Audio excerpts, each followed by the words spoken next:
আলাইকুম। বিকেল 4টা, বাংলাদেশ বেতার। খবর পড়ছি ঝর্ণা আলমগীর। বাংলাদেশে নতুন বিনিয়োগের প্রতিশ্রুতি এবং বিনিয়োগ সংক্রান্ত কয়েকটি চুক্তি স্বাক্ষরের মধ্য দিয়ে রাজধানীতে শেষ হয়েছে 4 দিনব্যাপী বাংলাদেশ বিনিয়োগ সম্মেলন। বিদেশি বিনিয়োগকারীদের অংশগ্রহণে এই সম্মেলন আয়োজনের ফলে বাংলাদেশে বাণিজ্য ও বিনিয়োগের ক্ষেত্রে নতুন দ্বার উন্মোচনের সম্ভাবনা সৃষ্টি হয়েছে। রাজধানীর একটি হোটেলে গতকাল সমাপনী সংবাদ সম্মেলনে বাংলাদেশ বিনিয়োগ উন্নয়ন কর্তৃপক্ষ বিডার head of business development Nahian Rahman Rozi বলেন, বিনিয়োগ সম্মেলনকে পূর্ণাঙ্গভাবে সফল করতে এবং 18 থেকে 24 মাসের মধ্যে বিনিয়োগ আকৃষ্ট করতে সুনির্দিষ্ট রোডম্যাপ তৈরি করা হবে। তিনি বলেন, বিনিয়োগ সম্মেলনে যেসব কোম্পানি ও ব্যক্তি বিনিয়োগের আগ্রহ প্রকাশ করেছেন তাদের নিয়ে বিনিয়োগের একটি পাইপলাইন তৈরি করা হবে। পরবর্তীতে সেই পাইপলাইনের তালিকা ধরে পরবর্তী কার্যক্রম পরিচালনা করা হবে। পয়লা বৈশাখের মঙ্গল শোভাযাত্রার নাম পরিবর্তন করে নতুন নামকরণ করা হয়েছে বর্ষবরণ আনন্দ শোভাযাত্রা। নববর্ষের ঐকতান, ফ্যাসিবাদের অবসান প্রতিপাদ্যকে সামনে রেখে এবার পালিত হবে বাংলা নববর্ষ। শোভাযাত্রায় থাকবে ফ্যাসিবাদের মুখাকৃতি সহ ছোট বড় বিভিন্ন মোটিভ। আজ ঢাকা বিশ্ববিদ্যালয়ের চারুকলা অনুষদে আয়োজিত এক সংবাদ সম্মেলনে এসব তথ্য জানানো হয়। আয়োজকরা জানিয়েছেন, গত বছরের জুলাই আগস্টে ঘটে যাওয়া রাজনৈতিক পালাবদলের প্রেক্ষাপটে যে ফ্যাসিবাদ বিদায় নিয়েছে তা যেন আর কখনো ফিরে না আসে, এ বার্তা ছড়িয়ে দেওয়া হবে শোভাযাত্রার মধ্য দিয়ে। বাংলাদেশ পুলিশে ব্যবহৃত লোগো সংস্কার করে নতুন লোগো চূড়ান্ত করা হয়েছে। এতে জাতীয় পরিচয়ের প্রতীক হিসেবে যুক্ত হয়েছে দেশের জাতীয় ফুল শাপলা, ধান ও গমের শীষ এবং পাটপাতা। পাটপাতার উপরে সুস্পষ্টভাবে লেখা রয়েছে পুলিশ শব্দটি। গতকাল পুলিশ সদর দপ্তরের একটি দাপ্তরিক চিঠিতে নতুন এই লোগো সংক্রান্ত তথ্য জানানো হয়েছে। পররাষ্ট্র মন্ত্রণালয়, ত্রিপোলির বাংলাদেশ দূতাবাস এবং আন্তর্জাতিক অভিবাসন সংস্থার সহায়তায় লিবিয়া থেকে অবৈধ আরও 167 জন বাংলাদেশি দেশে ফিরেছে।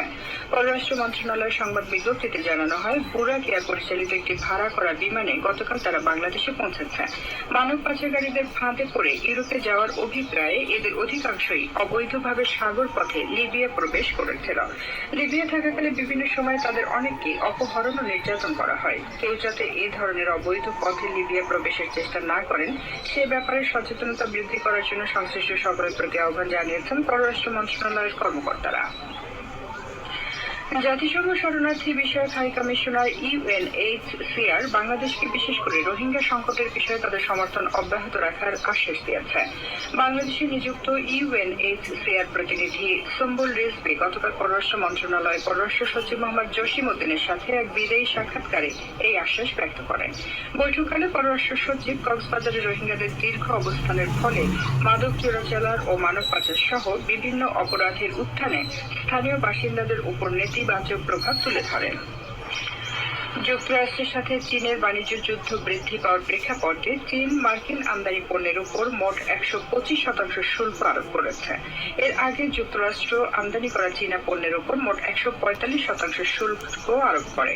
চীনের প্রেসিডেন্ট শি জিনপিং যুক্তরাষ্ট্রের বোলিং এর বিরোধিতা করার জন্য ইউরোপিয়ান ইউনিয়নের প্রতি আহ্বান জানিয়ে বলেছেন, বাণিজ্য যুদ্ধে কোনো জয় নেই। এই পরিস্থিতি সত্ত্বেও ডোনাল্ড ট্রাম্প বেইজিং এর সাথে বাণিজ্য চুক্তি করার বিষয়ে আশাবাদ ব্যক্ত করে বলেছেন, তারা দুই দেশের জন্য খুবই লাভজনক সমঝোতায় উপনীত হতে পারবেন। বিশ্ব স্বাস্থ্য সংস্থার প্রধান টেড্রোস আধানম গেব্রিয়েসাস গাজায় ত্রাণ সহায়তা প্রবেশে ইসরায়েলের বাধার ফলে আরও রোগ ব্যাধি ও মৃত্যুর বিষয়ে সতর্ক করেছেন।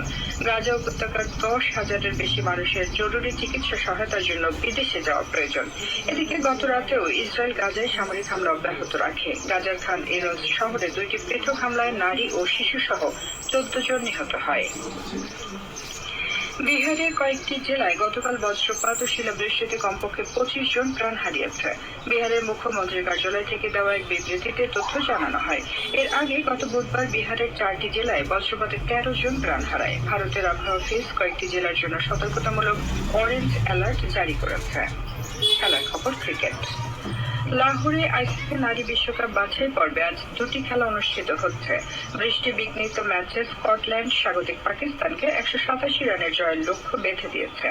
এর আগে স্কটল্যান্ড প্রথমে ব্যাট করে 32 ওভারে 9 উইকেটে 186 রান করে। এদিকে দিনের অপর ম্যাচে ওয়েস্ট ইন্ডিজ আয়ারল্যান্ডকে 182 রানের জয়ের লক্ষ্য নির্ধারণ করে দিয়েছে। এর আগে ওয়েস্ট ইন্ডিজ প্রথমে ব্যাট করে 33 ওভারে 6 উইকেটে 181 রান করে। সবশেষে আবহাওয়া। আজ সন্ধ্যে 6টা পর্যন্ত পূর্বাভাসে বলা হয়েছে অভ্যন্তরীণ নদী বন্দরগুলোর জন্য কোনো সতর্কবাণী নেই এবং কোনো সংকেত দেখাতে হবে না। খবর শেষ হলো। আমাদের পরবর্তী খবর প্রচারিত হবে বিকেল 5টায় ইংরেজিতে।